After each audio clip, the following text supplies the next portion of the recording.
হয় সমগ্ৰ ৰাজ্যজুৰি আজি সুধাকণ্ঠ ভাৰতৰত্ন ডক্টৰ ভূপেন হাজৰিকাদেৱৰ চতুৰ্দশ মৃত্যুবাৰ্ষিকী অনুষ্ঠিত হৈছে। বোকাখাত সমজিলাৰ প্ৰশাসনৰ উদ্যোগত আজি ইয়াত সুন্দৰ এটা অনুষ্ঠান অনুষ্ঠিত হৈছে। সুধাকণ্ঠৰ যিবিলাক গীত সুন্দৰভাৱে বোকাখাটৰ শিল্পীসকলে পৰিৱেশন কৰিছে। ছাত্ৰ ছাত্ৰী তেখেতৰ অনুৰাগী অগণন ব্যক্তিৰ ইয়াত উপস্থিতি দেখি মই অত্যন্ত আনন্দিত হৈছোঁ।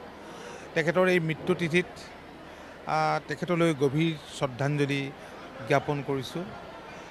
তেখেত অমৰ হওক, তেখেতৰ আত্মাই চিৰশান্তি লাভ কৰক, ভগৱানৰ ওচৰত আমি তাকেই প্ৰাৰ্থনা জনাইছোঁ।